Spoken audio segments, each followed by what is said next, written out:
Thank you, Toastmaster Audhikesavan. So the title of my speech is Do You Understand? Good morning, everyone.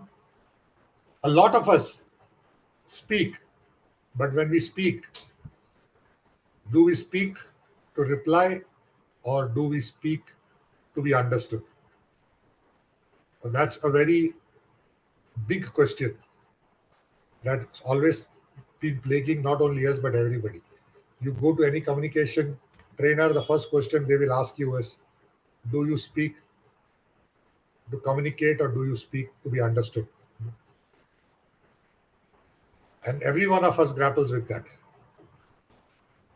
My style, what I figured out over a period of time and by looking at a lot of examples that I took and a lot of self assessments that I did, it came out to be a more direct style.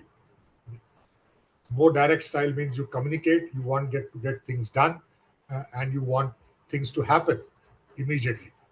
So your expectations are very high from people.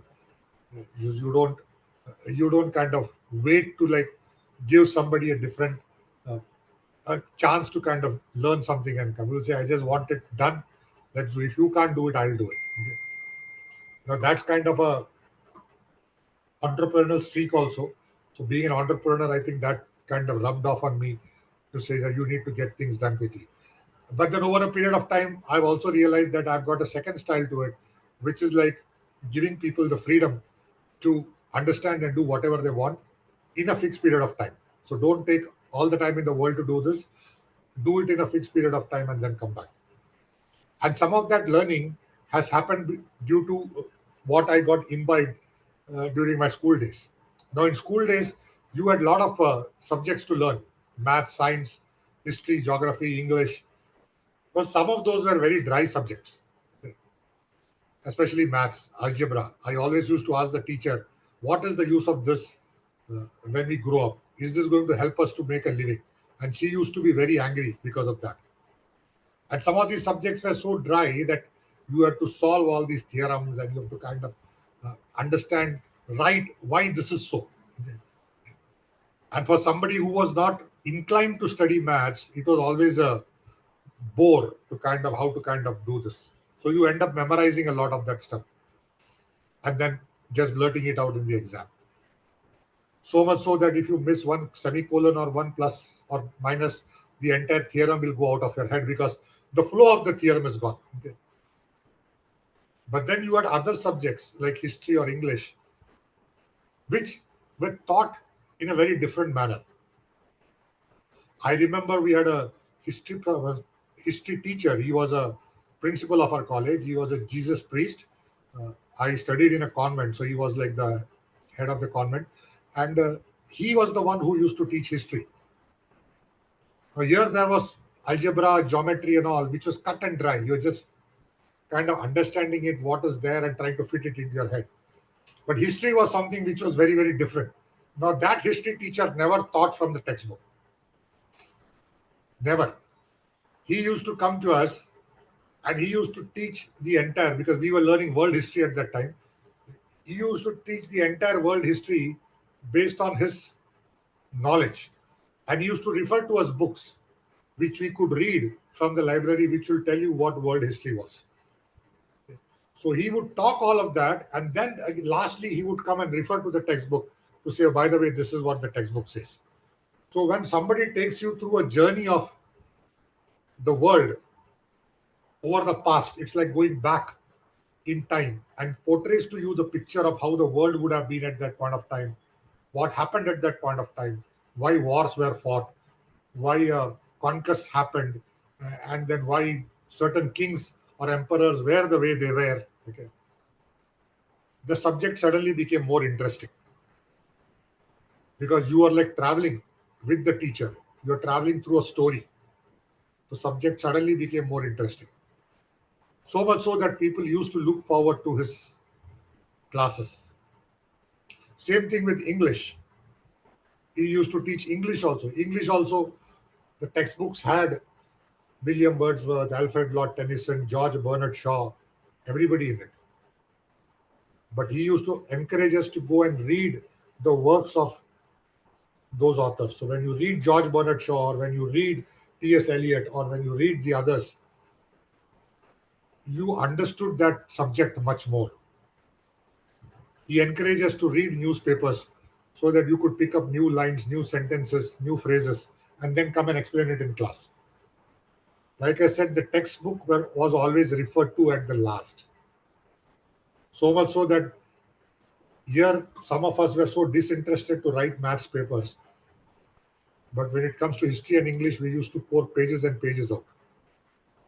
And that is what formed the crux of my communication style at that point of time, to say, or that is even today, to say, give people all the information that they want, then make them search for it, then make them understand, make them come back with their own interpretation.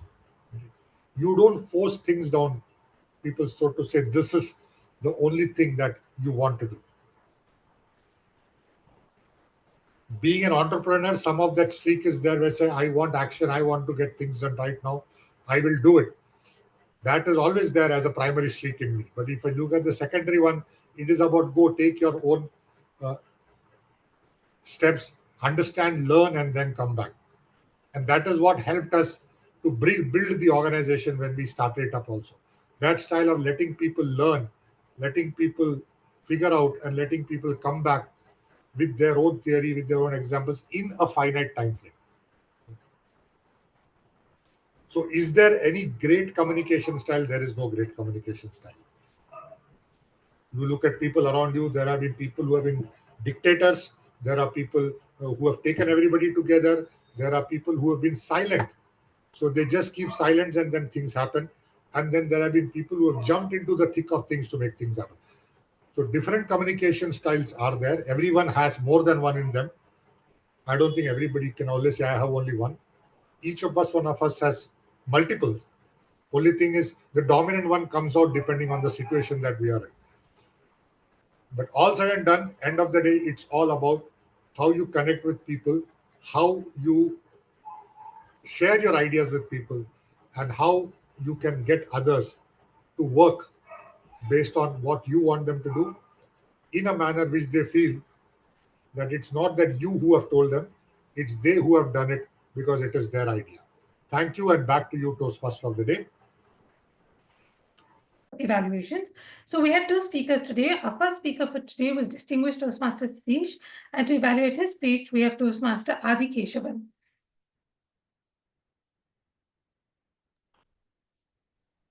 Thank you, General Evaluator Sonal. Warm wishes to my target speaker, distinguished Toastmaster Satish Menon. Thank you. First of all, thank you so much for taking me to the journey of your past, and I'm pretty sure everyone in this call traveled along with you. It was a nice journey with nice story. There are lots and lots of climbs and couple of downs, which I wanted to highlight today. The climbs, the climbs. So you started with a question. That's the wonderful thing, because the powerful speech always starts with a question. That's been the thing which I read, and your speech is no exception to that. A great thumbs up for that. And second, the examples. Be introducing about your style of speech, which is direct, and also you mentioned about the other style of speech where you need to provide opportunities to others to express their views. And again, it was so clear, and I was able to understand it so clearly, and I hope all the audience were also able to hear it so clearly as well. A big kudos to you for that. Selection of words. That's a perfect thing for this speech, because so you have used a very simple but powerful words which will definitely reach out to people who are here, because it's very important, very essential that you use the right word, and also it should be reaching out to the audience. You made it really well. Big claps for that. And the teachers, especially your history and English teacher, it brought me to my past, wherein I had such a teacher in my life who who never took the book. He just come to class and take sessions. He never missed a single line, and he ensures that we all get good marks, good knowledge. Great. And thank you so much for bringing that memory to you. Now let me take you to the downside of your speech. Tone. The tone, I felt it was very flat. There are pauses, but it's not regular. So probably you could have introduced some pauses in between to have the speech more meaningful, more effective manner. And second is you have crumbled, or you there was some kind of an hesitation in between when you delivered your speech, especially when you try to introduce your history or English teacher, and second time when you started talking about entrepreneurship. Probably good practice would bring you a more clarity when you deliver a speech. But overall, it was a really good speech with a powerful story, powerful message in that the style of leadership. It should always be direct. I take that point and I'll try to implement it into my life. Probably you could work on a couple of areas which I suggested. One is passes and the other one is uh, more preparation, which will make the speech more effective. Thank you so much for the great opportunity. Over to you, General Evaluator. Thank you.